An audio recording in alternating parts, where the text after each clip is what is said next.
들어가겠습니다. 겨울왕국 2 네. Into the Unknown. 좋습니다. 넘었네요. 1000만. 1000만 넘었습니까? 네. 드디어. 1093만 명. 정말 1500만 가겠네요. 네. 예. 우리나라만 그런 거야? 아니면 전 세계 그런 거예요 지금? 전 세계가 그렇지 전 세계가 않을까요? 그럴 건데 우리나라가 이제 유독 더 유독. 예. 특히 이제 겨울왕국이 원이 너무 메가 히트를 치는 바람에 네. 근데 요번에는 애들이 네. 어린애들 옷을 안 입고 다니는 것 같던데 아직 안 옷이 안 나온 나왔나? 거죠 지금. 근데 그 1탄 때만큼은 아니고 옷은 뭐 있긴 있는 것 같아요. 근데 근데 바지로 이렇게 나왔죠. 예. 그- 레깅스. 잘 애들 안 입는 것 같아. 그래서 역동적이어가지고 그런 거. 그래서 네. 부모님들이 그 엘사가 옷을 몇 벌이나 갈아입는지 그렇게 신경 썼다고. 하도 많이 갈아입으면 다 사줘야 되니까. 그런 그래도 얘기 어쨌든 하던데요. 겨울왕국 그 원 때 옷을 입고 극장에 영화를 보러 갔다. 네, 음흠. 이런 거는 뭐 많이 있습니다. 그래요. 뭐 저희 애도 그렇게 하려다가 극장에서 춤추는 거 아주 막느라고 아주 혼났어요. 왜 이렇게 쿠키 영상 있잖아요. 네. 쿠키 그러니까 영화가 다 끝났을 때까지는 이제 잘 봤어요. 그 자막이 올라가잖아요. 애들이 이제 그때부터 못 견디는 거예요. 아. 그랬더니 이제 그때부터 뛰기 시작하는데 어떡해. 근데 이제 사람이 그렇게 많이 없을 때 가서 이렇게 이제 네. 오후 시간 이제 점심 막 먹고라서 그 다행히 이제 막 뛰어도 상관은 없었어요. 네. 그래서 성인분들은 낮 시간을 꼭 피해서 보라는 꿀팁이 있었어요. 애들이랑 같이 보면 나는 집중 쿠키 못한다고. 영상 있는지 몰랐네. 아 진짜로? 응. 요즘은 그거 다 검색해보고 못 보고 가야 왔네. 돼요. 쿠키 있다 그러면 앉아 있어야 되고. 쿠키 때는 이제 우리가 다 살았다 뭐 이런 얘기를 하더라고 눈송이. 예, 뭐부터 얘기해야 될지 모르겠네. 이게 너무 얘기하려고 하면은 많은 주제들도 있고 그런데 막 고르면 되나요, 이 중에? 한 일단 15개 되는데요. 제목부터 얘기하고 딱 들어갈게. 제목을 아. 얘기를 먼저 하고 좋죠. 겨울왕국 영어로는 프로즌. 프로즌. 겨울왕국인데 이번 겨울왕국 2는 부제가 있다고 합니다. 디즈니에서 단 적은 없는데 네. 관람객들 특히 우리나라 사람들이 단 제목이 뭐냐면 가을왕국이다. 가을? 왜 가을 왕국이에요? 예, 온통 가을 단풍과 낙엽이 맞아. 가을가을하다. 그래서 그랬던 것 뭐 그 아주 그냥 단풍을 원 없이 볼 수 있다. 네. 특히 우리나라에 개봉을 한 시점이 가을이 아주 짙어가는 시기이기 때문에 우리나라한테는 특히 더 잘 맞았다. 예, 그리고 이름 마음에 드는데요, 가을왕국. 그죠. 네. 그리고 또 하나의 부제가 있어요. 특히 우리나라에서 또. 네, 특히 우리나라에서 네. 이제 패러디가 많이 된 거. 또 다른 제목. 물은 답을 알고 있다. 아, 그렇죠. 네. 맞아요. 물은 답을 알고 있다. 이제 뒤에 이제 이거를 이제 좀 얘기를 하긴 해야 될 텐데, 네. 이거 가지고 하여튼 패러디가 무지하게 나왔죠. 음. 그래서 지금도 이제 계속 얘기되고 있고요. 네. 올라프라는 눈사람이 이제 모든 그 철학적인 인생의 고민을 다 던지는 질문으로 던지는데, 물이 기억하고 있다는 거 알아? 물은 모든 걸 기억해. 뭐 맞아. 이런 말. 툭 던졌었는데. 올라프도 물로 완전 물이니까 맞아요. 물의 정령으로서 예.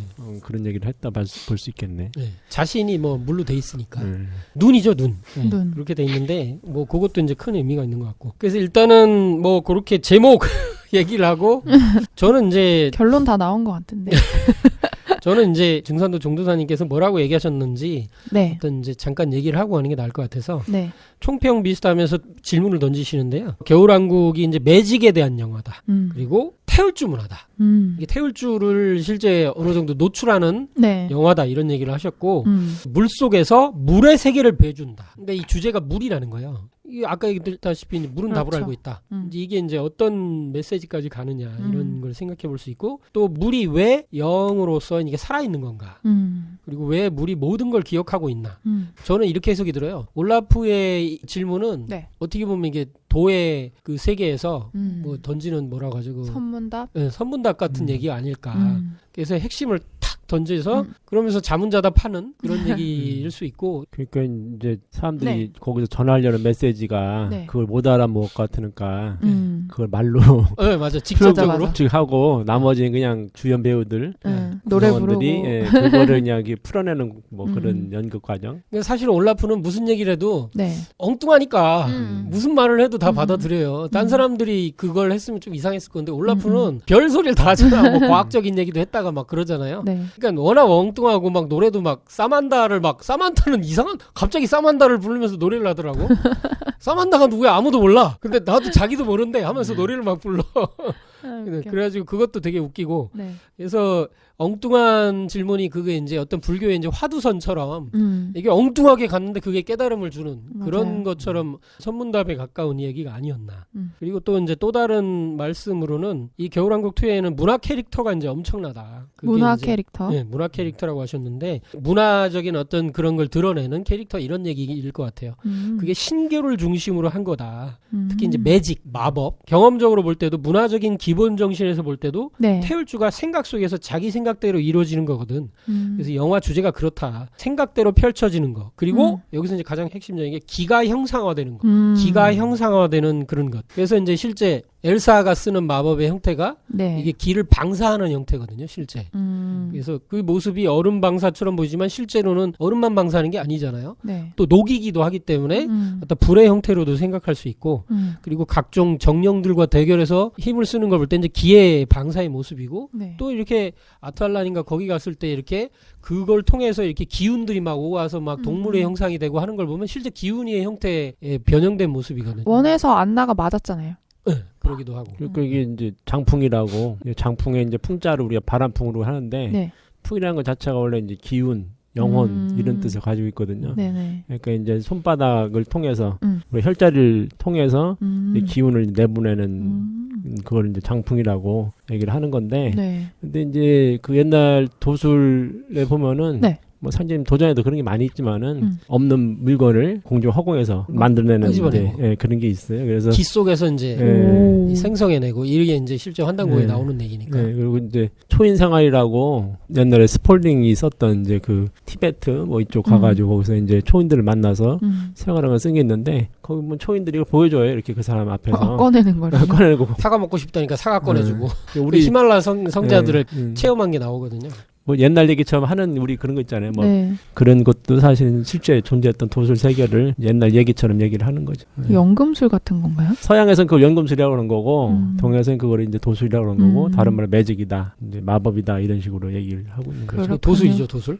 그래서 이제 또 그 뒤에 말씀으로 네. 거기서는 물과 불과 흙과 바람 4대 원소. 그래서 그 4대 원소 중앙에 올라서서 발을 딱 내디디면서 중앙에서 비법을 쓰는데 그게 이제 동양의 음양론도 나오고 그리고 이제 바람의 신 그런 개념도 나오고 그런 신성을 모든 걸 메모리하는 기억이 있다는 걸 이제 보여준다. 그런 핵심적인 개념들을 얘기를 하셨어요. 네. 그래서 오늘 이제 그런 걸 좀 다루게 될 것 같아요. 예. 예. 그래서 한 번씩 들어가 볼 텐데 가벼운 얘기부터 조금 하고 네. 예, 아까도 가벼운 얘기를 했지만 최근에 이제 디즈니에서 네. 굉장히 많은 애니메이션에 한국인이 참여를 하고 있어요. 아주 많더라고요. 그래요? 특히 네. 겨울왕국은 네. 원도 그랬는데 네. 이 2에서 이제 특히 안나 캐릭터를 한국인이 이제 애니메이터를 했어요. 오, 진짜요? 네, 그분이 누구냐면 이현민 여성분인데 디즈니 애니메이션 슈퍼바이저. 그래서 겨울왕국 2에서는 이분이 안나를 맡았고요. 네. 그러니까 이게 그래서 이제 어떤 한국인들이 공감할 수 있고 한국적인 느낌이 드는 그런 내용들이 사실 굉장히 많거든요. 계절도 마찬가지고. 그래서 네. 이 그림은 보셨는지 모르겠지만 예, 이 팟캐스트를 들으신 분들은 안 보이겠지만 사진을 올려드릴게요. 얼마나 맛있게요 했던 그분 있죠. 그 이혜정 쌤. 예, 그 혜정 쌤인가? 네. 이분의 그 닮았다. 웃는 모습이 예. 안나 웃는 모습하고 눈매가 너무 똑같아. 네, 눈이 그렇네. 똑같아. 그래가지고 이게 서양 네. 사람 얼굴이 아니고 동양인의 얼굴이 있다. 그건 이제 뒤에 나와요. 이 겨울왕국 2를 보신 분들은 알겠지만 네. 이 혼혈이거든요. 그렇죠. 예, 동양계와 서양계, 북유럽 계통의 이제 혼혈로 네. 이렇게 맞아요. 태어난 엘사와 해서 대박. 예, 아, 그래서 다들 너무 이런 거 어떻게 기가 막히게 찾는지 예, 모르겠어요. 놀라워요. 하여튼 와, 대단한 대단합니다. 사람들이에요. 그래서 뭐 아주 리트윗이 엄청나게 됐어요. 트위터에서. 어. 그래가지고 한국인들이 이렇게 기술적으로도 굉장히 앞서 있고 디즈니의 이제 핵심적인 어떤 네. 인재들로 잘 잡고 있구나. 뭐 이러면서. 드림웍스 쪽에서도 그때 네. 많이 참여했던 걸로 알고 있는데. 맞아요. 아, 그렇죠? 진짜요? 총괄 감독을 해가지고 했던 것도 있고 그 스파이더맨 의상도 우리나라 사람이 그때 블랙 스파이더맨에 오, 진짜로? 네. 대단하네요. 그래서 뭐 우리가 헐리우드 하면은 맨날 이렇게 이제 추앙의 대상이고 이랬었는데 지금은 네. 직접 제작하고 그쪽에 하고 그런 경력을 쌓았던 사람이 네. 우리나라에 들어와서 한국 애니메이션을 실제 제작하기도 하고 자, 그리고 이제 제가 뭐부터 할까 하다가 네. 그냥 쑥 들어가서 그냥 4대 정령 얘기부터 하고 그다음에 사원소설로 가면 좋지 않을까. 이 생각을 좀 해봤어요. 왜냐면 사원소설 하면 머리가 아플 것 같고 네. 정령 얘기하면 조금 재밌지 않을까. 그렇죠. 사실 겨울왕국 2의 또 다른 주인공들이라고 해야 되나? 새로운 캐릭터들이라고 해야 되나? 네. 없던 네, 캐릭터들이죠. 그렇죠. 저는 그 불을 도마뱀 맞나요? 네. 너무 귀엽게 설정을 잘했더라고요. 네, 약간. 엄청 귀엽죠. 네. 나는 제일 웃긴 게 자기 눈을 자기 혀로 핥아. 불이라는 게 약간 제어가 안 되는 그런 느낌 있잖아요. 그러니까 네. 애기 선방지축하게 그린 것. 게 너무 귀여웠던 그 네. 도마뱀 캐릭터가 나오지 않을까? 그렇죠. 나오겠죠? 이게 이제 불의 정령, 네. 부르니. 네, 그것도 부르니. 부르니, 불. 부르니? 이것도 뭔가 비슷해요. 뭔가 좀 연결해 놓은 것 같지 않은 이런 생각이 좀 들고요. 파이어랑 비슷하지도 네, 않고. 부르니. 한국 말로 들을 때는 그거 뭐 비슷하네 이런 생각이 좀 들 정도로 가장 귀여운 캐릭터로 네. 여기서 나오고, 그리고 안나가 대체적으로는 얼음을 상징하잖아요. 네. 그렇다고 안나가 이제 꼭 거기에 매여 있는 건 아닌데 네. 부르니는 불. 음. 그리고 이제 처음에는 이제 막 난리가 나죠.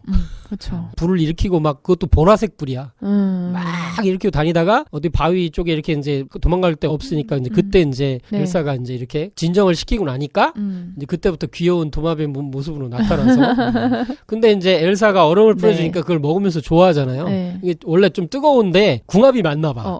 네. 맞아. 시원한 걸로 해서 맞아. 올라프한테 이제 올라타기도 하고 시원하다고. 맞아요. 귀여워. 이것도 있어요. 이게 반지예요, 반지. 부르니 반지가 팔아요. 이걸 다 파네. 그리고 4대 원소의 상징을 뒤에 이제 등에다 이렇게 해서 팔더라고요. 요게 이제 뭘 의미한다 뭐 이런 게 있고 한데 이게 불을 의미한다. 이게 이제 룬 문자다. 이제 뒤에 가서 이제 그런 얘기도 나오긴 하는데 여러 가지 이제 주장들이 있더라고요. 꼭 룬 문자만이 아니라도. 근데 불의 정령 부르니가 불이구나 이렇게만 볼 게 아니고 네. 실제 이제 부르니의 이제 원형 캐릭터가 있더라고요. 이게 실제 그래요? 찾아봤더니 이미 네. 이건 많이 알려져 있어. 그게 뭐냐면 뭐 셀레맨더라고 하는데 살라만다라고도 부르고 뭐 발음은 정확히 어떻게 되는지 모르지만 두 가지인데 하나는 실제 있는 도마뱀. 실제 있는 도마뱀인데 색은 여러 가지예요. 완전 빨간색도 있고 근데 되게 귀여워요. 예, 이렇게 생긴 도롱뇽. 도마뱀, 도롱뇽 뭐 이렇게 얘기를 해요. 그런데 이제 또 하나의 의미는 전설에 있는 신화 속에 있는 그 불도마뱀. 네, 그래서 두 가지 실제로도 생물로도 있고 불도마뱀으로도 실제 있대요. 이 부르니 캐릭터는 여기서 따왔다. 근데 여기 보면 이게 불 속에 살고 불을 먹는 도롱뇽인데 네. 연금술에서 중요시 된다. 연금술에서 이게 굉장히 중요한 캐릭터로 된대요. 뭐 재료로도 쓰기도 하고 힘을 이제 받아 쓰기도 하고 뭐 이런다는 거예요. 그래서 부르니의 이제 모티브가 살라만다다. 그렇게 했는데 이제 실제 이제 불과 관계 있다는 거죠. 근데 굉장히 재밌는 건 저는 여기서 정령들 찾으면서 재밌는 걸 발견했어요. 이게 이제 실제 살라만다 이제 예전에 연금술사들이 그렸던 그림이에요. 연금술사들이 용의 형태라고도 보여지고, 근데 이게 이제 이런 얘기가 있어요. 탈무드에서는 살라만다가 7년간 불타던 장소에서 태어난 존재다. 7이라는 숫자가 나와. 7. 이거는 뭐 오늘 제가 덕 선생님한테 의존을 많이 해야 되는데 불과 7은 어떤 관계가 있죠?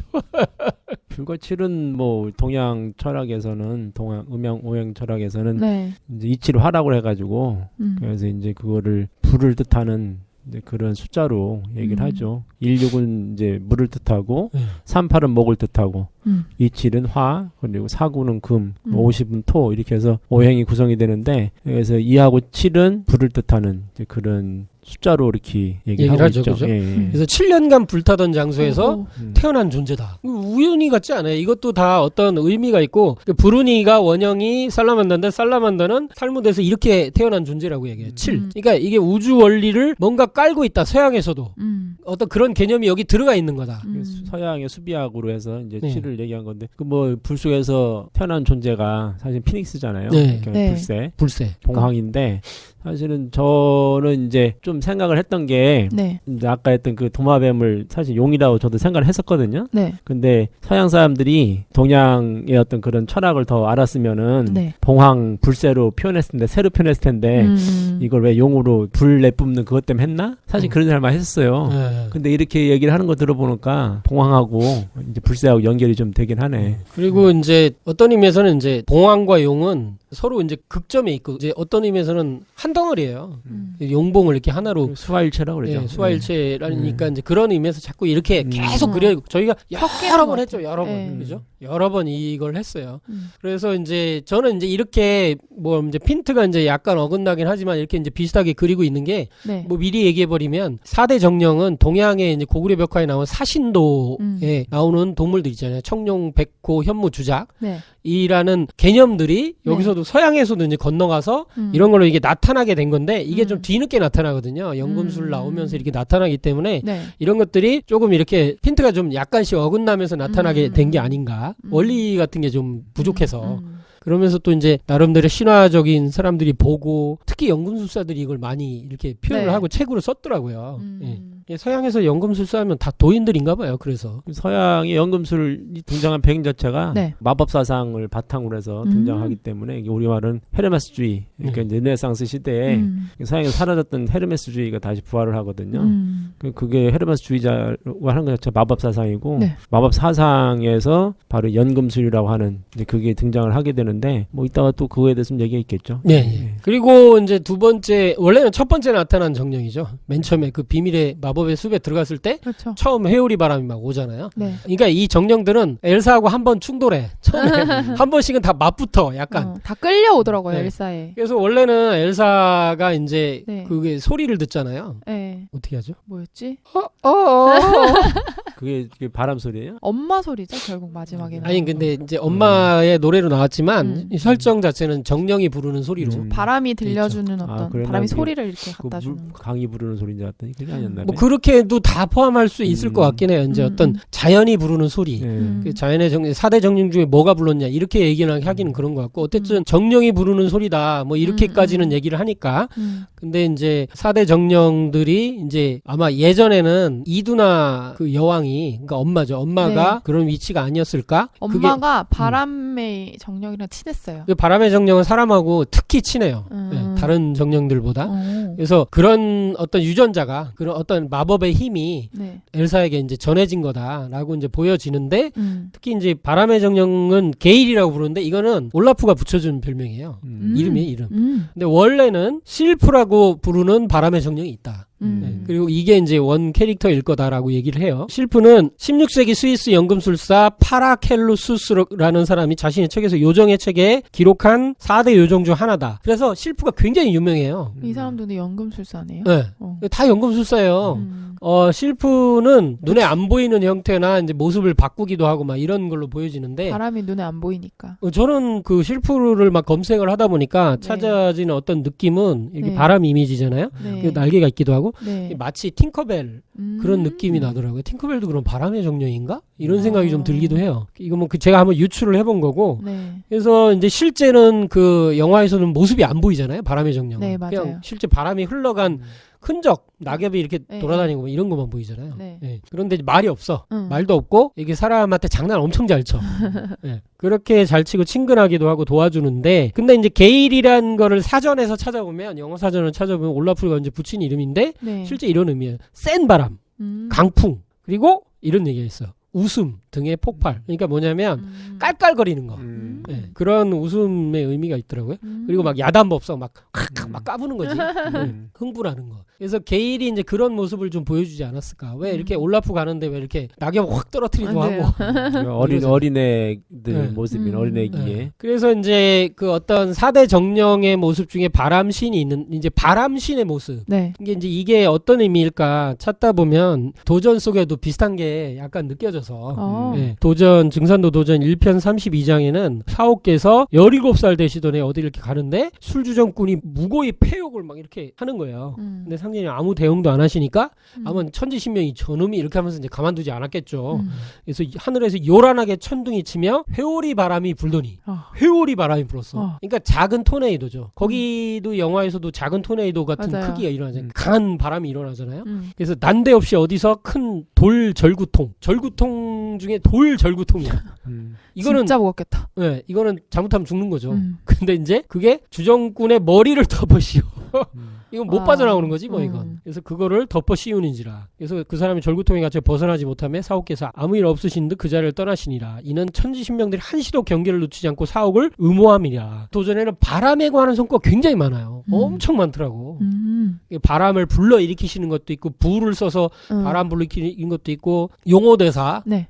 박공성도를 기운을 붙여서 네. 누가 더 기운이 세냐 할 때 이제 바람이 점점 크게 분리사이다 이렇게 하니까 막 기운 대결을 할 때도 이게 바람과 관계된 게 있고 바람이 굉장히 하는 일들이 도전에 많더라. 비를 오게 하는 신, 번개치게 하는 신, 바람 불게 하는 신들이 네. 실제 자연신의 형태로 이 천지에는 존재한다. 이런 말씀도 하셨고요. 이런 얘기도 하셨어요. 이제 네. 정도사님께서 고구려 벽화를 보면 네. 이게 실제 바람신이 그 그림이 그려져 있어요. 이제 네. 이미지는 이렇게 많이 그리죠. 캐릭터로. 네. 그래서 약간 괴물처럼 생겼는데 험악하게 생겼다. 근데 아마 자연신의 이제 모습으로서 네네네. 드러났기 때문인 것 같은데 인격신이 아니야. 인격신은 사람이 죽어서 되는 신인데 그래서 하여튼 신은 하나의 신만 있는 게 아니다. 너무도 많은 다양한 신이 있다. 근데 이렇게 얘기를 하면 우리가 이제 일반적으로 이제 단군 신화를 떠올리면서 풍백을 보통 얘기하잖아요. 가람풍자가 들어가니까 우리의 이제 신교 문화로 환단고기에서 얘기하는 인류의 이제 그 원초적인 문화를 이제 풍류라고도 하고 네. 여기서 이제 바람풍자가 들어가고. 그 바람풍이라는 게 아까 말씀드렸지만 그게 이제 푸뉴마라고 서양에서 이제 얘기를 하고 네. 그래서 이제 신을 말하죠. 신 자체를 바람으로 얘기를 하고 또 이제 주역에서는 이제 하늘의 그 섭리 이런 걸 뜻할 때 이제 바람풍자를 이렇게 얘기를 하죠. 네. 그런데 이제 제가 환단고기 그 해설을 보니까 풍백에 대해서 얘기할 때는 이렇게 얘기하더라고요. 이렇게 풍백이라는 거는 단어 자체는 네. 신을 얘기한 게 아니다. 관직명이다. 그쵸. 그리고 이제 배달국의 네. 국가 조직인데 삼신 사상이 우리 민족의 9,000년 역사에서 이렇게 흘러오면서 이제 왕조의 이제 국가 경영 조직 체계가 되는데 네. 그 중에 중앙 조직으로 풍백, 우사, 운사가 있다. 근데 이제 풍백은 뭐냐면은 실제로는 입법부 가장 중요한 어떻게 보면 이제 총리격이라고 할지 법을 세우는 거잖아요. 굉장한 거죠. 그리고 우사, 운사도 그런 관직명이었다.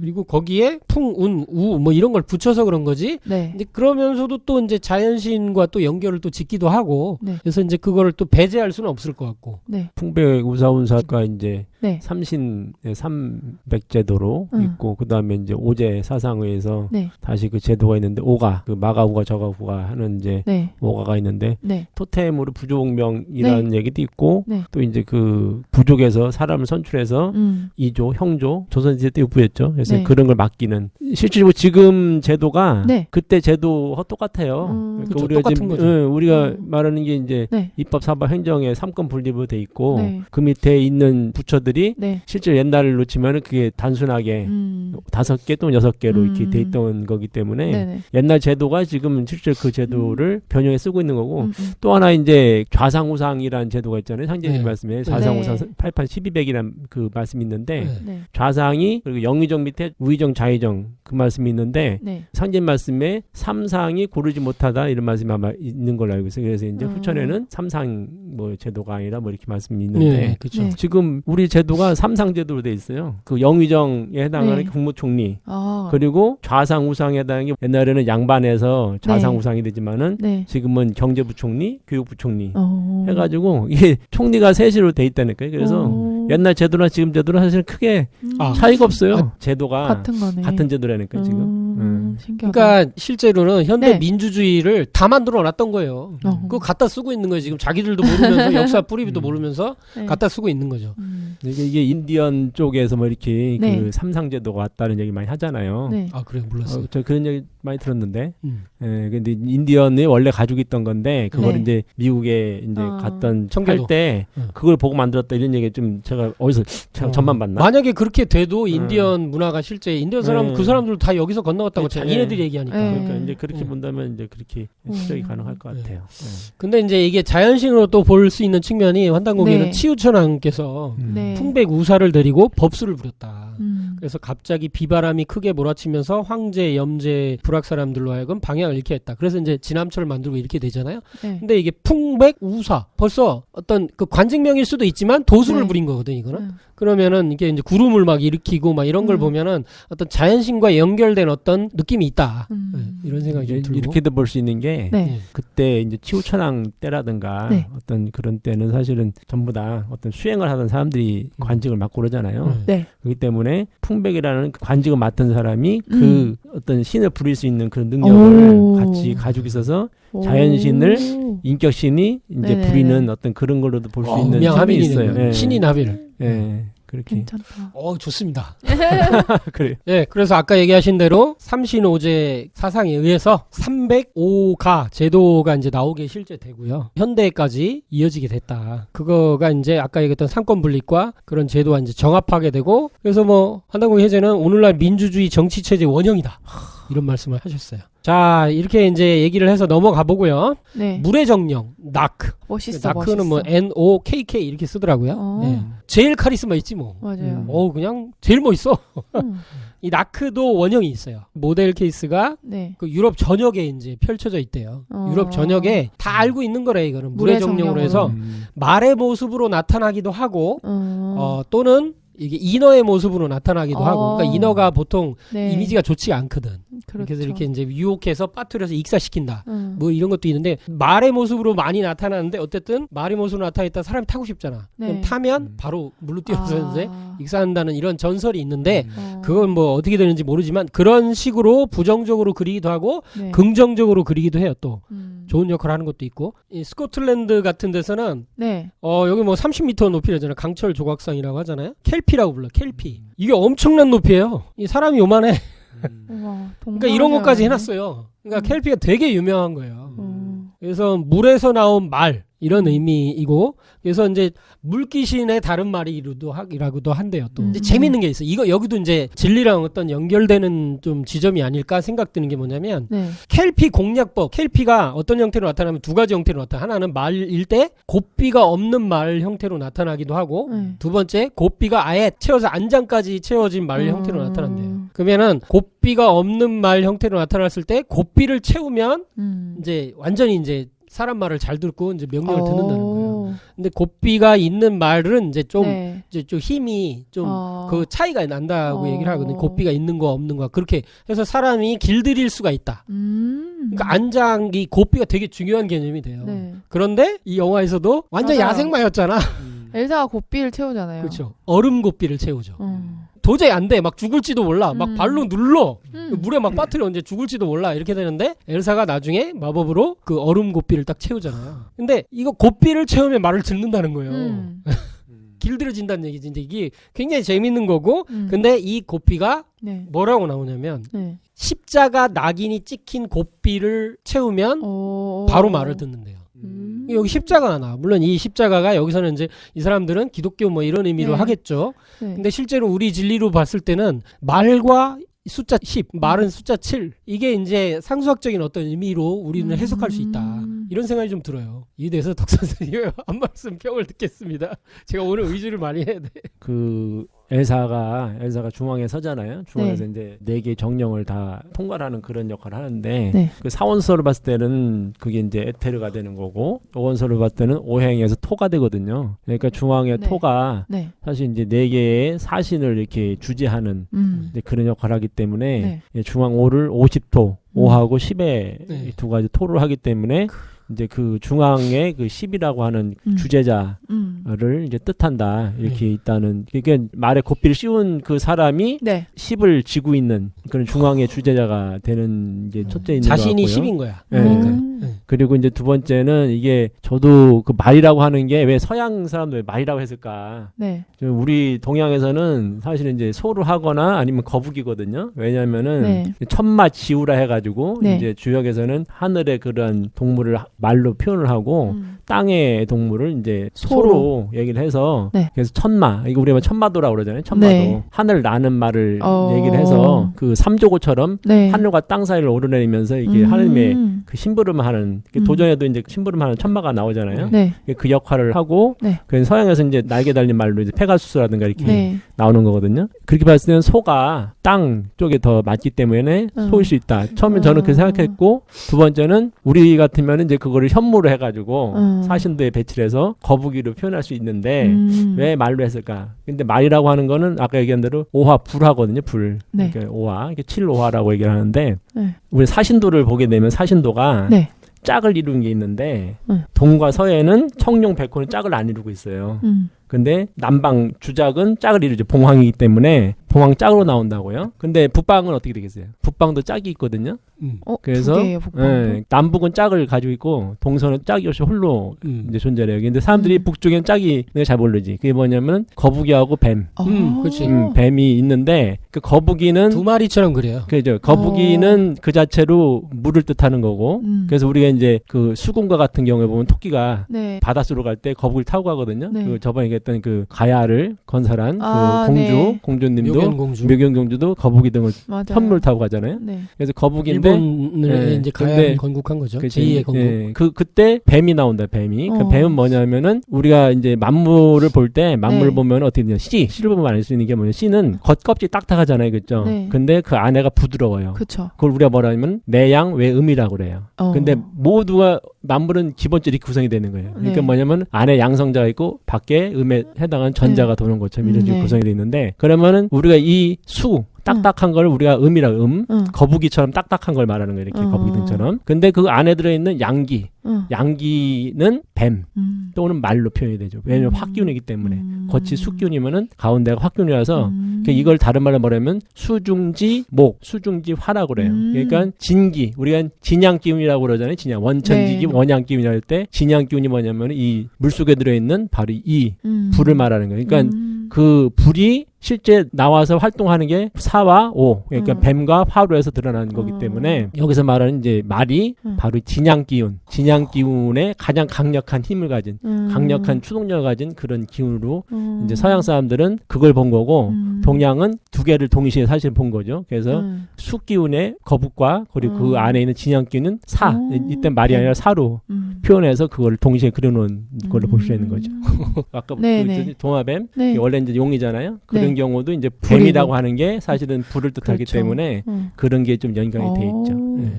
그냥 재밌네요. 그 우주변화 원리적으로도 12지지에서 생각해볼 만한 게 많이 있네요. 예. 그래서 고삐를 채우자마자 엘사만은 이제 순한 말로 이제 변신하는데 네. 그 제가 찾다 보니까 이렇게 주장하는 사람도 있더라고요. 이게 뭐냐면 포세이돈하고 연결해서 포세이돈 그쪽 그리스 쪽에서는 네. 이게 어차피 나네 다 그쪽 유럽 문화니까 네. 포세이돈이 이제 바다의 신 뭐 이런 식으로 얘기하잖아요. 네.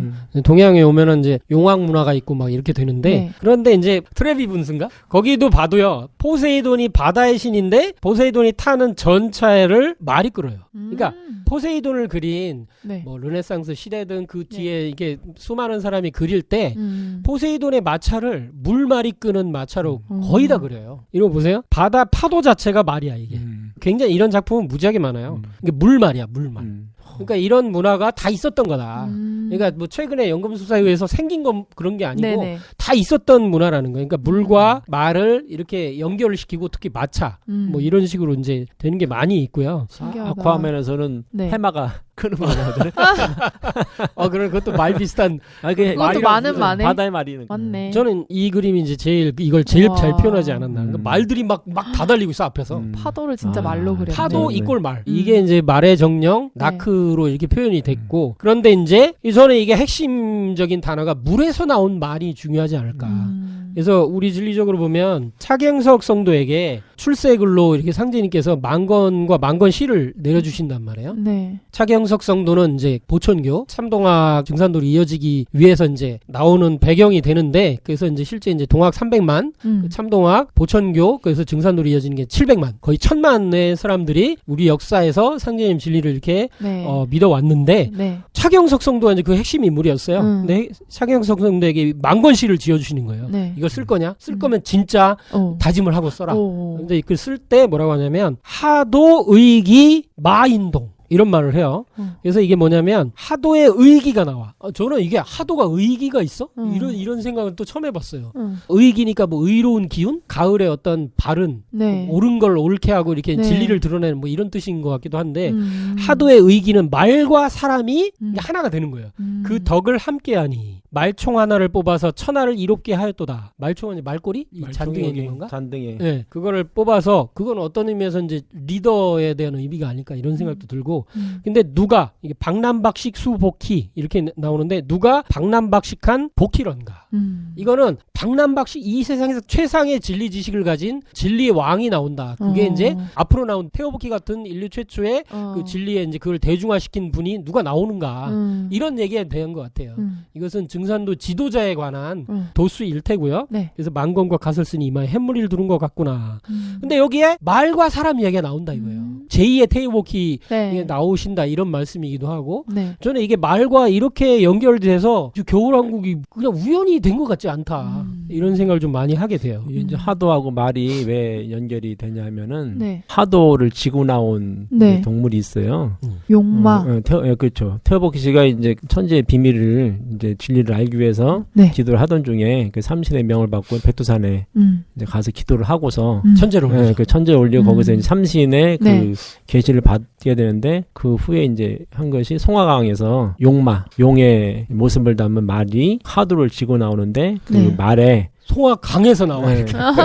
그런데 그것도 물에서 이제 수국생화해서 네. 수에서 이제 화가 나온 건데 결국은 수생화야. 네, 그래서 거기에서 이제 털이 이렇게 돌아간 소용돌이 네. 뭐 선모라 그러나 그런데 네. 그거가 있는 모양을 보고서 하도를 그리거든요. 네. 그래서 용마가 지고 나온 하도를 사람이 보고 그 진리를 깨닫기 때문에 네. 사람은 그걸 합덕한 그 말씀을 하신 것 같은데 그래서 이제 옛날에 갓을 만들고 망거를 네. 만들 때 그냥 아무 동물에 그걸 쓴 게 아니라 말에서 그걸 뽑아 쓴 게 바로 그 하도의 그 뜻을 받들어서 그걸 한 것이다. 사실 이제 그런 말씀이 제가 들었는 걸로 생각이 되는데 네. 그 용마가 저는 이제 뭐냐 이런 생각을 많이 했어요. 그래서 네. 이제 그 사슴의 모양을 하고 있어요. 그 이제 그래요? 그 중국의 용마 부동산가 네. 하여튼 그 이제 복희씨 모시는 곳이 있는데 네. 거기에 보면은 용마가 비늘 이렇게 용처럼 진짜 비늘이 있는 모습을 해가지고 머리에 용뿔을 이렇게 달고 있는 모습으로 되어 있거든요. 약간 서양에서는 유니콘 비슷하게. 그래서 저는 이제 그게 사슴, 네. 술록 여기도 이제 네. 나오잖아요. 술록. 제왕이 타던 게 원래 옛날에는 술록이고 그게 이제 말로 변화가 되는데 네. 그 술록의 그 사슴뿔이나 이제 술록뿔.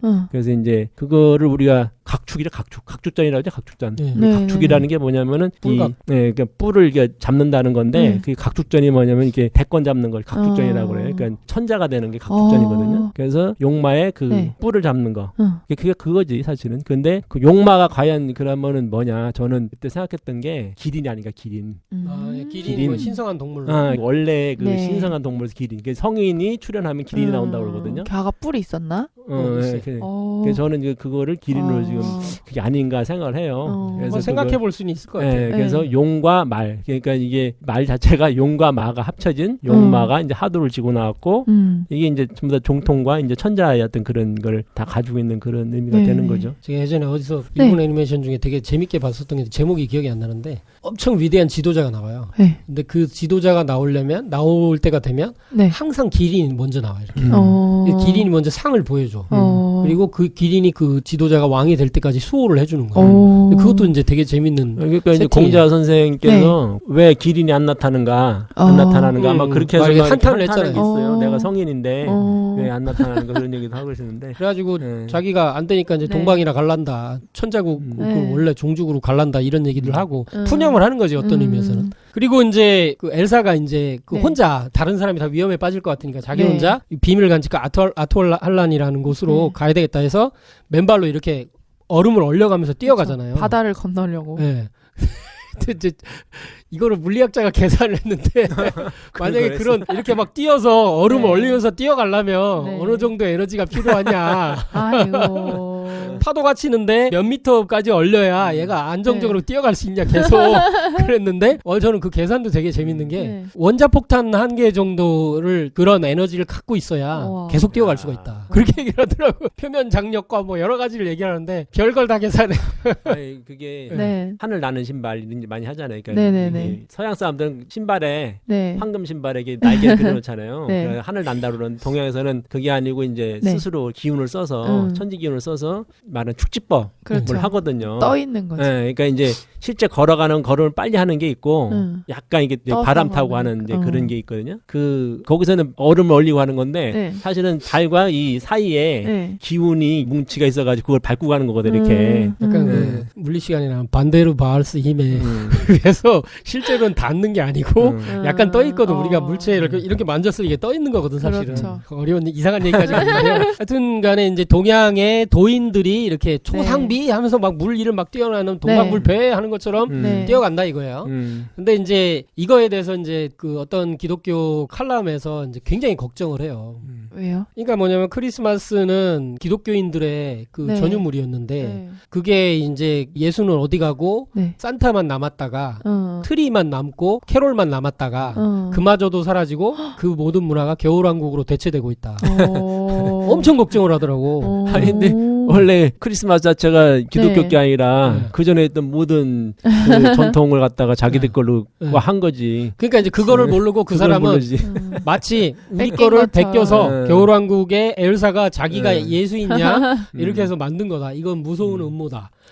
이런 식으로 이제 원시만 하는 거죠. 근데 이게 만약에 그런 식으로 해석이 된다면은 그 엘사가 지금 이제 말을 타잖아요. 그러니까 아까도 얘기했지만 말이라고 하는 거는 이게 천자가 타는 게 백마를 타는데 거기서 엘사가 맞은 말을 타는 게 그거거든. 천자가 이제 타는 거 똑같은 건데 근데 동양의 천자는 신의 아들이거든요. 서양하고 똑같은 개념으로 보면은 그러니까 하나님으로부터 천명을 받고 태어나서 이제 지상을 다스리는 그 신의 아들이기 때문에 그러니까 엘사가 바로 예수님의 다른 모습으로 사실은 같은 거예요. 그게 신의 딸이 되는 거지. 그러니까 하나님의 딸. 그리고 흰말이 나와서 그런데 저번 한번 제가 말씀드렸지만 이제 김정은 부산에 백두혈통 천자거든. 김정은이 그렇잖아요. 옛날에 치면 천자거든. 그렇죠. 그래서 자기가 백두혈통을 받은 천자라는 거를 내세우려고 그러니까 삼신 하나님의 그거를 받았다는 거를 내세우기 위해서 백마를 탔다고요. 자기 부인이 있을 줄 알고. 근데 뒤에 수행원들 보니까 완전 흰말이 아니고 수행원들은 약간 검은 게 회색 빛이 섞여 있더라고. 그런 구분을 했네요. 그래서 그 생각이 들더라고요. 그러니까 이제 누구든 지금 그 천자권에 그런 걸 지금 얻고 싶은 거예요. 지금. 김정은도 똑같고. 그래서 이제 이게 되게 중요한 의미가 있는데 아까 포세이돈 얘기했잖아요. 근데 어떤 사람이 되게 흥미있는 글을 쓴 걸 봤는데 포세이돈이 그리스에서 이제 실존 인물이라고 치면 신이 아니고 실존 인물이고 본 다음에 그리스 사람들도 내내 그 사람들이 아니고 거기서 있던 사람들도 아니고 다 이동해 온 사람들이다. 유목민이 상당히 섞여 있는데 그들은 다 말을 타고 왔다. 그래서 말을 타고 내려온 유목민의 그런 문화가 그 해양 세력을 넓혀가면서 그게 말로 표현된 거다. 이렇게도 얘기하는데 그것도 되게 재밌는 글이더라고요.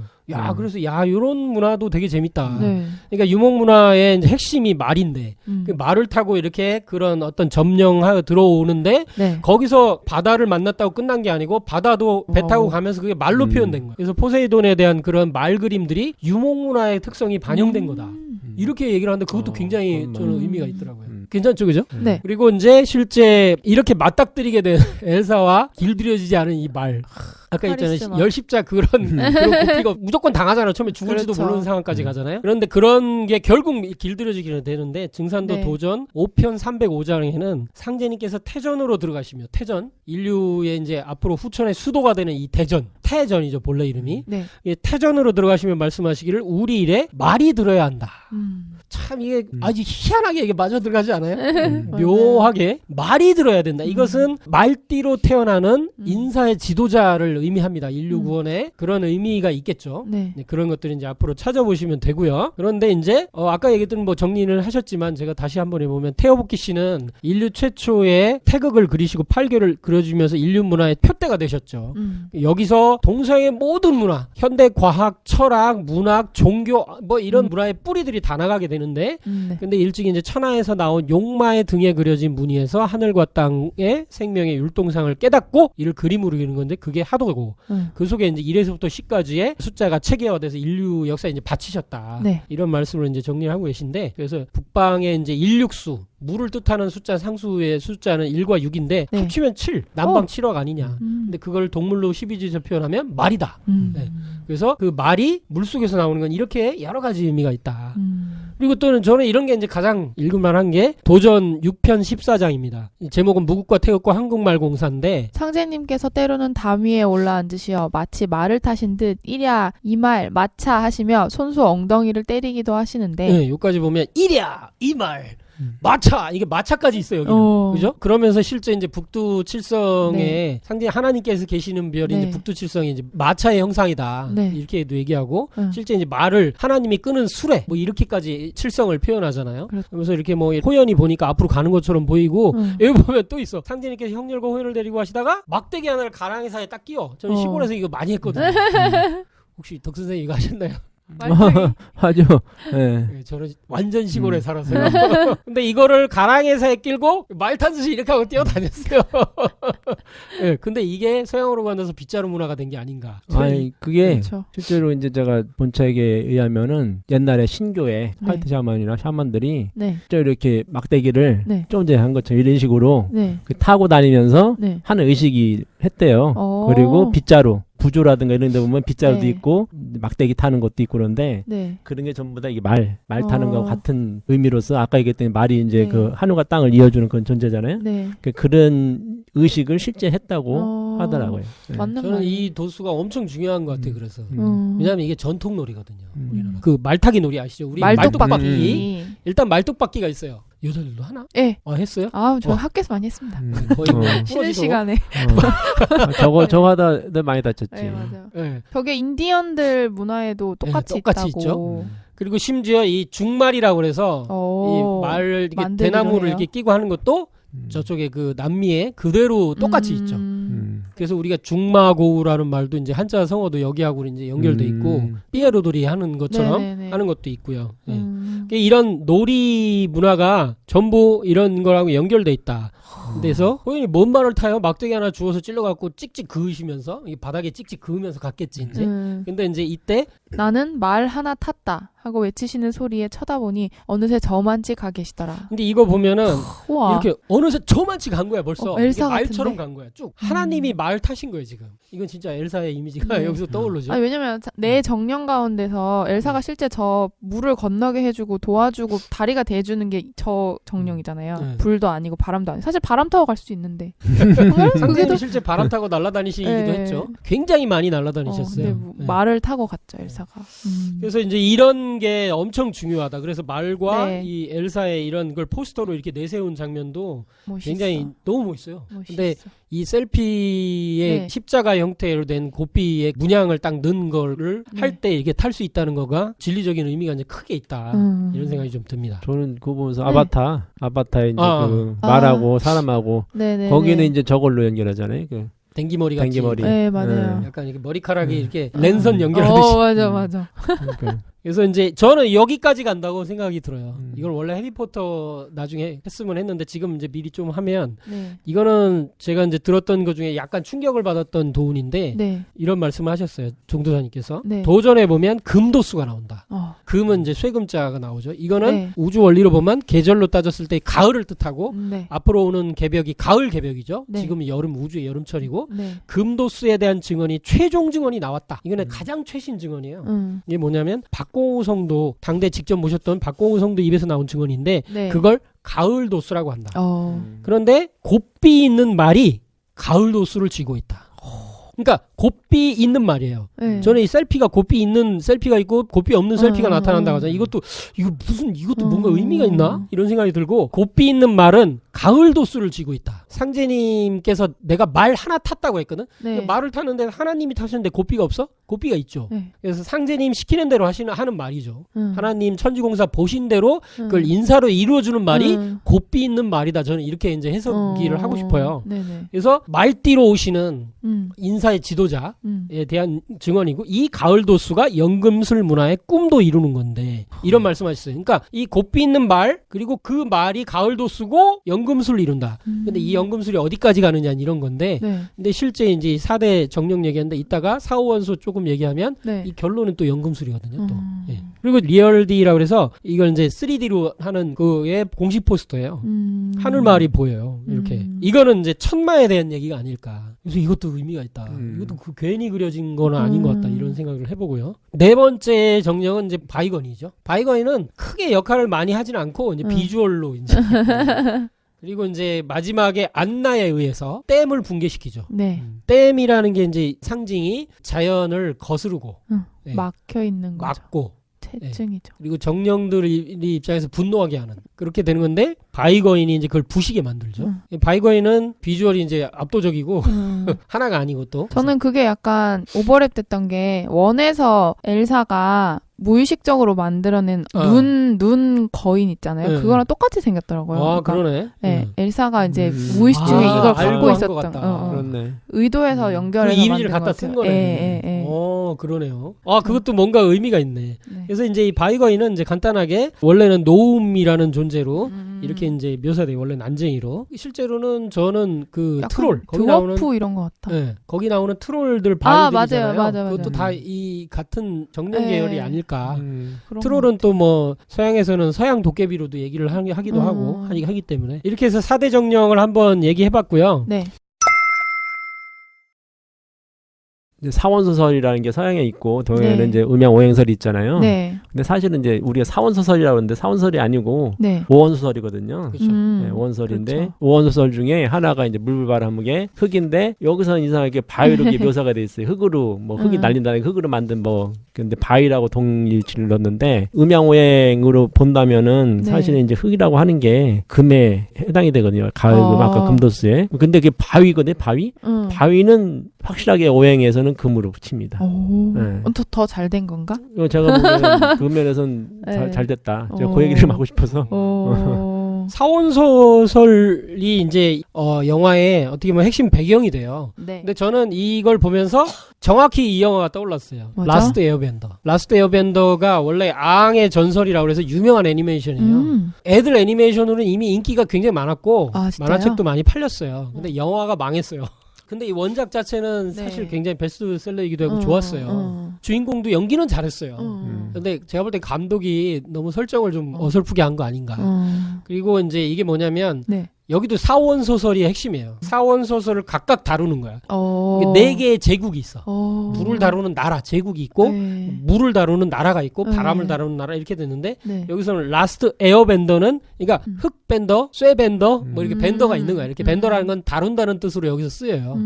근데 라스트 에어밴더라고 해서 에어밴더 쪽에서 먼저 나왔는데 실제로는 앙이라는 존재가 환생을 해요. 여러 번. 그래서 이제 환생해서 나왔는데 아직 다 다루진 못하는 거야. 네. 원래는 다 다루는 존재인데 그래서 이제 그걸 깨달아가는 과정이에요. 일단 티베트 저거 똑같네. 네 맞아요. 그런데 뭐라고 표현을 하냐면 네. 너만이 모든 원소를 제어한다. 단 카피 한 문구가 명의 이래요. 절대자. 단 한 명의 절대자라는 표현을 써요.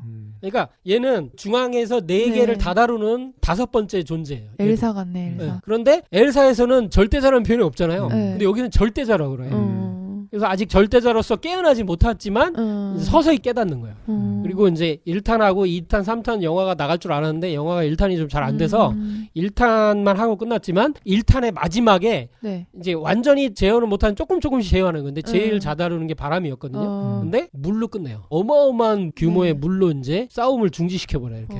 그래서 이제 싸울 필요가 없다. 저 정도인데 이렇게 해서 이제 끝내버리거든요. 나쁜 족속은 불의 제국으로 나오고. 예. 그래서 정확하게 엘사 겨울왕국하고 딱 연결이 되는 거 거의 같은 얘기를 하고 있다. 그리고 절대자 얘기가 나온다. 저는 제오원서 생각했는데 예. 요즘 보신 분들이 많이 없을 수도 있겠다. 너무 옛날 거예요. 아니, 그죠? 저는 제원서 몇십 번 봤어요. 네, 저도 많이 몇 봤어요. 번도 많이 봤는데. 굉장히 재밌게 봤어요. 맞아요.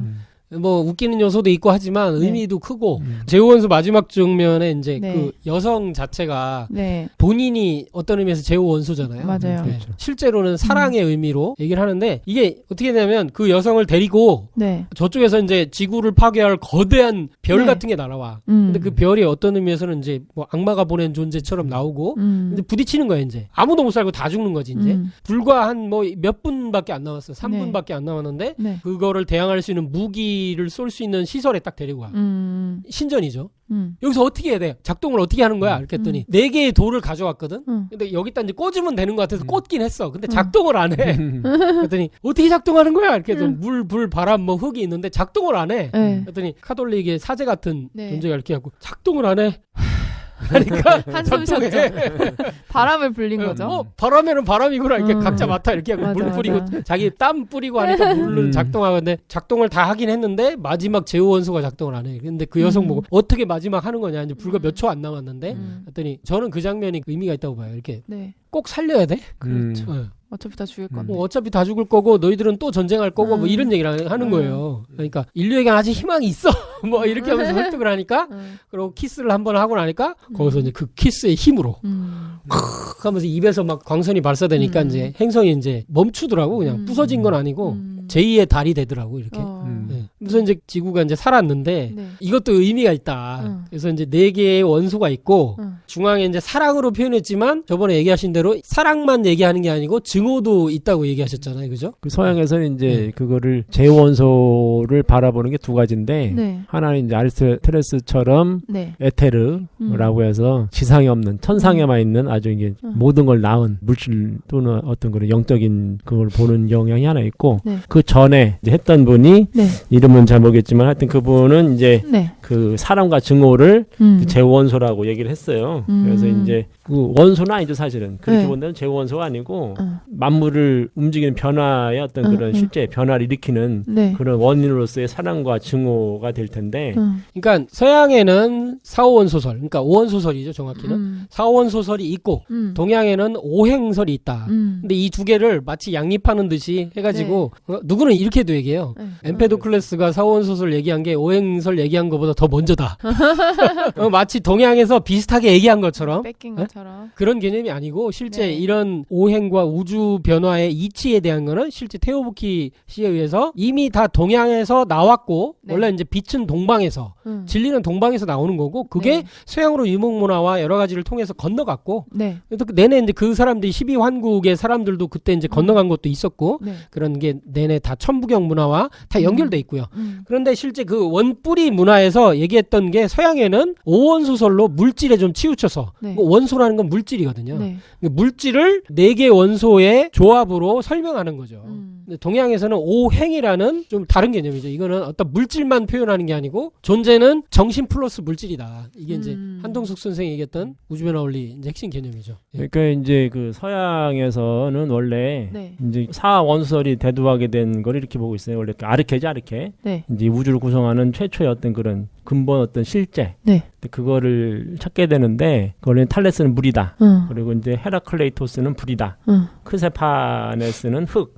아나시메네스는 공기다 이렇게 얘기를 했어요. 근데 이때는 이 존재들이 죽어있는 물질이 아니라 네. 살아있는 그러니까 영혼을 가진 어떤 신적인 존재로 표현됐는데 네. 근데 그 후에 그 영적인 게 빠지고 네. 물질로서만 이제 이해를 하게 된 거예요. 그래서 사원소 소리 이제 네. 살아 움직이는 존재가 아니기 때문에 이게 엠페도클레이토스가 이제 엠페도클레스가 얘기를 한 거네요. 그래서 사원소들을 움직이게 하는 힘의 원리에 사랑과 미움을 제5원소라고 해서 거기다가 넣은 거예요. 사랑과 미움이 제5원소다. 네, 그러니까 사원소설을 엠페도클레스가 정립을 하면서 거기에 5원소까지 얘기를 한 거죠. 그리고 이제 요 후대에 가서 아리스토텔레스가 이거를 5원소라고 하는 게 모든 걸 움직이는 그런 이제 신의 어떤 원인이잖아요. 그렇죠? 그 살아 움직이게 하는 거니까. 그게 아니라 에테르라고 하는 것이 따로 존재한다.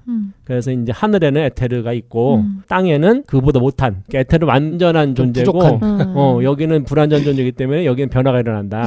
그래서 이제 하늘은 등속 운동, 등속 원운동을 하고 여긴 직선 운동을 하게 되는 그러게 돼 있는데 그래서 무게로 따지면은 가벼운 게 이제 그 에테르. 그래서 에테르는 불탄다는 뜻이 있다고 그래요. 그 에테르 가장 가볍고 그다음에 불, 그리고 바람, 물, 흙 이런 게 아마 돼 있어요. 그래서 흙이 가장 가볍기 때문에 지상이 가장 낮은 단계다 이렇게 얘기를 한 거예요.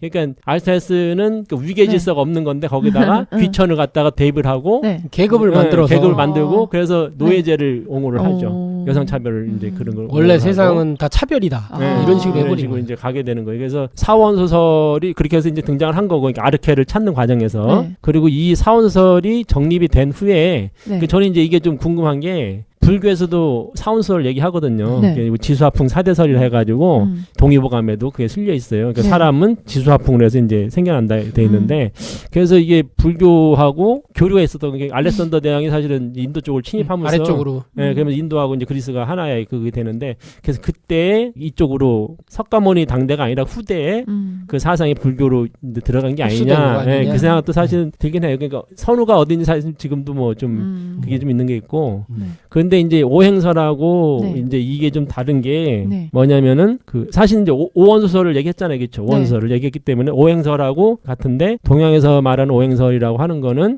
아리스토텔레스처럼 네. 토에 해당하는 가운데 해당하는 에테르는 따로 있고 네. 여기는 이제 사원설만 있다 이게 아니라 하늘에도 오행으로 구성이 돼 있고 땅도 오행으로 동시에 구성이 돼 있다. 그러니까 이제 서양에서는 알세스의 이것이 기독교 쪽으로 들어가서 네. 하늘의 천국은 완전한 세상, 이 지상은 불완전한 세상 이런 식으로 이렇게 된 거거든요. 그래서 인간은 피조물 이런 식의 어떤 인식이 그 성립이 돼요. 그것 때문에. 동양은 그게 아니라 네. 하늘도 오행으로 구성이 돼 있고 땅도 오행으로 구성이기 때문에 하늘과 땅은 똑같은 천지가 일체야. 그리고 인간이 바로 신하고 같은 동급을 갖게 되는 이런 게 있는데 서양 그걸 원천적으로 이제 차단하게 되는 그런 게 이제 발생을 하는 게 있죠. 네. 결과적으로는 사원소설은 물질에 대한 네. 걸로 갔고 네. 네. 원래 이제 아르케라 해가지고 신적인 어떤 네. 그 물알론 네. 그러니까 모든 만물이 살아있다는 것을 출발한 거잖아요, 그렇죠? 네. 네. 근데 후대 그 이제 원자론이라는 게 사실은 대두하면서 유물론이 대두하면서 네. 신적인 요소에 배제하고 물질로만 바라보는 게 서양의 어떤 그런 사원설로 간 거예요. 네. 근데 동양은 오행설이 어떻게 되냐면은 만물의 구성을 볼 때 네. 그 물질화 되기 전에 그 전 단계에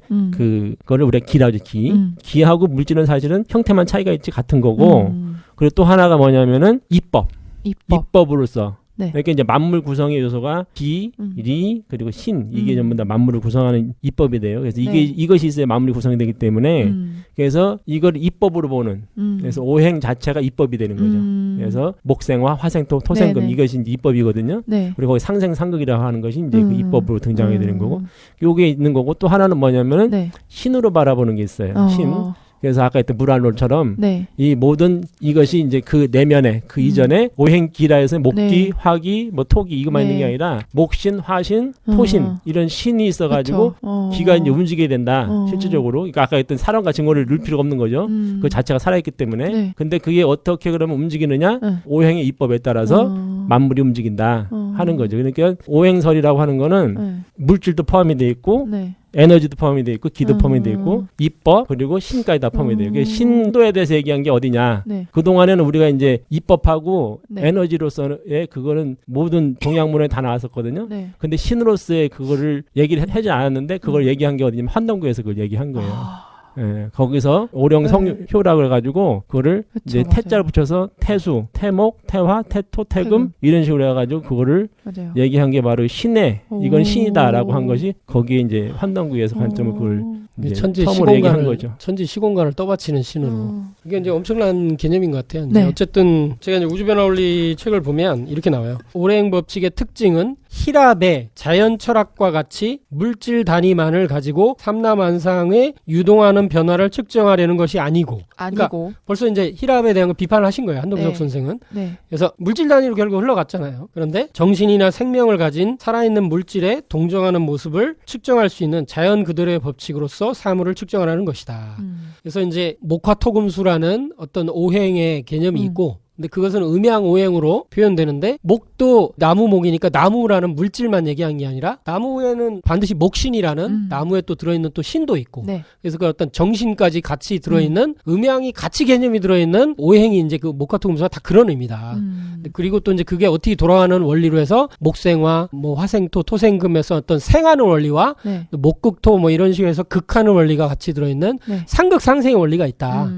그런데 이제 그 상극상생이 아마 서양에서 조금 표현되려고 유추해 볼 수 있는 게 아마 토자리를 그 중앙자리를 아마 사랑과 증오로 표현한 게 어떻게 보면 상극상생을 조금 표현해 보려고 한도 선생님도 했던 얘기가 네. 서양 철학의 주목구구식이다. 왜 그럼 주목구구식이라 했냐면은 저는 이제 그 단서를 이제 김용옥 씨가 네. 썼던 이제 한의학 계론이라는 책이 있는데 거기서 네. 히랍 철학은 지수화풍 4대 설이 등장했잖아요. 오원설이 등장했는데 그 우주가 뭘로 구성이 됐다는 걸 알았어요. 근데 그것이 왜 후대 사람들한테 이렇게 비난을 받으면서 인문 철학으로 넘어가 버리잖아요. 그 자연 철학이 사라지고 네. 왜 그렇게 됐느냐? 동양 철학은 살아남을 수 있던 게 왜 살아남냐면 상생상극 법칙이 있었기 때문이라고 그랬거든요. 그러니까 뭘로 구성되어 있냐? 그러니까 가족이 있어. 가족이 5명이 살고 있는데 네. 이 가족이 5이라는 걸 아는데 그럼 그 가족이 어떻게 지금 살아나고 있느냐를 얘기해 줘야 되는데 그걸 설명 못 하는 거예요. 그러니까 목에서 어떻게 화가 나오느냐? 화에서 그 말을 못 하잖아요. 그렇죠? 어떻게 나무에서 불이 나와. 근데 우리는 얘기하지. 나무를 땐 불이 나오지 않냐. 그냥 예를 든가 간단하게. 하지만 이걸 원리적으로 오행천 얘기를 하는데 서양에서는 이 상생상극을 얘기하지 못했기 때문에 허황된 거지. 허황돼 보이잖아요. 거기다가 사람과 증오라는 것도 집어넣어보고 나중에는 이제 예정조화설이라 해가지고 거기 나와서 그 얘기를 하잖아요. 라이프린치가. 그 예정조화설도 바로 그런 거예요. 그러니까 이미 예정이 돼 있다. 신에 의해서 예정이 돼 있다. 그래서 그대로 돌아간다. 그리고 윤물론 같은 경우도 그걸 얘기를 못 하니까 서로 그냥 이렇게 인력과 반발력에서 충돌해서 이렇게 모든 만물이 벌어지고 거기서 정신 생기고 이런 식으로 얘기를 한 거지. 그런데 동양에서는 상생상극 법칙이 있고 그 내면엔 더 들어가면은 법칙만 있는 게 아니라 신이 이미 거기 내재해서 그거를 이제 주제를 하면서 하고 있다. 그래서 이제 이신사라고 그러는데 입법이 있고 그 신이 그걸 주제해서 길을 다스려서 실제 역사로 이게 현실 사물로 드러낸다고 하는 것이 이제 이신사의 법칙이거든요. 그래서 그런 식으로 이미 돼 있기 때문에 동양은 모두 우주 만유를 그걸로 전부 다 설명이 가능한 거고 서양은 그게 이제 만든 거죠. 그래서 음양오행 법칙을 이제 우주의 이제 천지자연의 절대 법칙이다. 근데 이렇게까지 이제 자신 있게 얘기할 수 있는 거예요. 절대 진리다, 절대. 네, 절대 진리다. 그래서 대전대 한의학과 윤창열 교수님 같은 경우는 이거보다 우주에 대해서 더 완벽하게 설명할 수 있는 법칙이 있으면 가져와 보라고 해보라고 이렇게까지 아주 그냥 강력하게 얘기하시더라고요. 그러니까 이제 서양에서는 이제 지금 만물을 이제 설명하는 게 인력과 청력으로 이제 그거를 설명을 해. 그러니까 음과 양의 그런 변화를 우리가 만율력이라고 하잖아요. 만율력 그 반대가 또 청력 있잖아요. 요즘 얘기하는 게 뭐예요? 암흑물질, 암흑에너지 이게 인력과 청력에 대한 얘기거든요. 그 서양은 이런 식으로 해서 부족한 면을 채우는 거고 양성자, 뭐 이제 원자 이런 것도 하면서 이제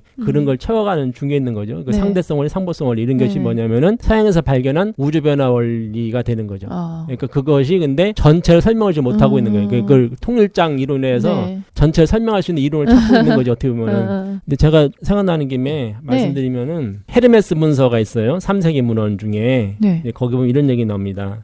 세계의 시원에 서로 대립하는 두 원리, 즉 빛과 어둠이 있으며 둘이 휘어서 하나의 뱀이 되었다. 우르보로스가 되었다. 뱀. 빛과 어둠은 다시 네 개로 발전하여 불, 공기, 흙, 물의 사원소가 되었고 네 개의 원소는 다시 봄, 여름, 가을, 겨울로 나타난다. 이거 얘기 들으면은 태극에서 음양이 나오고 그렇죠? 음양에서 사상 나왔다는 얘기가 그 얘기거든요. 그러니까 이것이 사실은 똑같은 거예요. 이게 서양이나 동양 똑같거든요. 그래서 제가 옛날부터 항상 궁금했던 게 뭐냐면 사원소설이라고 하는 것이 결국은 동양의 사상설인데 왜 서양에서는 우리가 말하는 목화 토금수에 토를 갖다가 흙이라고 우리는 토잖아요. 근데 우리는 금이거든. 그렇잖아요. 아까 제가 바위라고 얘기했잖아요. 바위로 표현했었는데 왜 흙이라고 했을까? 저는 언어를 뭔가 잘못 썼다는 나는 항상 그런 생각을 했었거든요. 근데 이제 헤르메스 학 인문이라는 책에 보면은 그 불원리라 해서 불은 똑같은 거고 물원리도 뭐 차가움, 수축 이런 성질을 가지고 있고 이제 공기에 대해서는 목에 그 영향 비슷하게 나와. 물과 불 원리 사이의 중개자다. 이게 뭐냐면 물과 불이 처음 만나서 이제 등장하는 게 공기라는 거예요. 그래서 물과 불의 양극성이 상호 혼합 작용함으로써 생명력을 가진 모든 피조물은 생명력을 갖게 된다. 아까 이게 생명력이잖아요. 그래서 이런 물과 불의 성질을 동시에 갖게 된다. 생명이 처음 발생한다. 이게 이제 우리가 말하는 목에 그런 성질을 가지고 있고 근데 흙원리가 나와요. 흙원리. 보면 뭐라 해야 되냐면은 그 고유한 속성인 응고를 통해 얘기했어요. 응고를 통해 새 원소를 모두 품게 된다. 그러니까 이 응고성 덕분에 앞에 새 원소가 구체적인 형태를 갖게 된다. 이거 바로 금이잖아요. 금. 금이라고 하는 거는 이제 음의 성질로 해가지고 처음 싸주는 그런 형태이기 때문에 지금 이 사람들이 말하는 흙이라는 게 사실은 금이야. 그렇죠? 그러니까 목화 금수를 우리가 사상이라고 그러는데 그 사상이 바로 지수 화풍이라는 거죠. 그런데 문제는 뭐냐면은 서양에서는 가운데에서 이거를 조화시켜주는 토가 현실 세계는 없다는 거야. 그렇죠? 현실 세계는 없고 이것이 천상함에 있다. 이런 식으로 알수에서 규정함으로써 이분법으로 그냥 그렇죠. 그렇게 됨으로써 이 지상이라는 것이 에테르의 어떤 그런 토에 그거를 구현되지 못한 어떤 그런 천박한 세계로 이렇게 끊임없이 변화만 하고 투쟁만 하는 그런 세상으로 이렇게 그러니까 휴거가 나오고 지상은 지옥이 되고 우리는 하늘로 이제 들려 올라간다 믿는 사람만 여기는 뭐 다 버리고 666 해서 짐승들이 여기 악마들이 다 잡아먹고 이분법적인 아주 비극이죠. 이건 비극. 그러니까 동양은 자연 철학의 바탕을 두고서 인문학이 발전하거든요. 그렇잖아요. 모든 거를 원형이정이라든가 인해신 전부 다 오행의 바탕으로 등장하게 됐어요. 왜냐하면 그 아까 얘기했던 상생상극법칙이라는 그런 것이 하도 낙서라고 하는 그 두 가지가 동시에 있음으로 해서 그게 이제 거기서 상생법칙을 우리가 알아냈고 그래서 그걸 하게 된 건데 서양은 바로 그 법칙이 없음으로 인해서 자연 철학이 쇠퇴하고 그리고 나서 그 쇠퇴한 거기서 인문학이 사변철학으로 등장한 거죠. 그러니까 이제 소피스트를 어디 가서도 말만 잘해가지고 자기 생각, 인간의 마음에 척도해가지고 내가 진리다면서 등장했던 게 그거고, 그 다음에 등장한 게 바로 소크라테스가 이제 그 삼파수를 통해 가지고 사람들하고 대화하면서 그 진리를 끄집어내는. 그러니까 원래 그 밑바닥에 자연 철학의 기반을 다져놓지 않고서 거기다가 어떻게 보면 사상 두각을 세우는 그게 된 거예요. 그래서 서양 철학이 나중에 사실은 그것 때문에 이 토대주의를 해가지고서 나중에 그게 등장을 해요. 토대가 무너져 버리니까 토대 어떻게 세울 것이냐. 그래서 그 토대를 다시 세우는 게 이제 데카르트가 거기다가 그 사물과 공간이라고 하는 그런 거 갖다가 쌓고 또 쌓고 또 쌓고 하는데 나중에 또 무너진 게 뭐냐, 니체가 등장해가지고 그 서양 철학이 이제 그 물론 신이 죽었다고 하는데 그 신이라고 하는 그 속에 서양 철학의 그게 다 들어있거든요. 그러니까 지금 와가지고는 포스트 모더니즘이라는 이름으로 모든 진리가 파괴된, 진리는 없는 이런 세상에 지금 살고 있는 게, 그러니까 유일하게 기대는 게 과학이고, 과학에서 앞서가는 거예요. 과학이 가면은 철학이 거기 쫓아가는 이런 식이 서양은 지금 벌어지고 있고, 동양에서는 이 음양오행 철학이 어떤 그런 고도의 그런 철학을 가지고 있다는 거를 사람들이 공부도 안 하고 지금은 그리고 연구도 안 하기 때문에 서양의 어떤 그걸 더 높게 치는 이런 식이 지금 벌어진 거죠. 그래서 이제 과학 이외에는 기댈 데가 없으니까 과학 철학이라는 분야가 나와서 오히려 과학 철학이 그 서양 철학을 다 해체해서 자기가 주도하고 그리고 이제 물질 위주로 이렇게 얘기하는 게 더 과학자들이 얘기하는 철학이 더 주목받고 막 이런 어떻게 보면 희망이 없는 뭐 그런 게 많이 이제 된 것 같아요. 자, 이제 뭐 요 정도로 얘기해서 사원 소설 얘기는 뭐 더 안 해도 될 것 같아요. 오행 얘기를 기본적으로 저희들이 그동안 많이 했으니까 예, 총정리가 된 것 같고요. 자, 다음 시간에 올라프의 얘기와 더불어서 과연 겨울왕국 2가 무룬다부를 알고 있다라는 부제목이 왜 붙여졌는지 아직 못 들어봤어. 예. 오늘 한 얘기만 해도 대단한 얘기가 많았어요. 말과 관계된 얘기만 해도 한참 나왔죠. 예. 다음 시간에 또 이어 뵙겠습니다.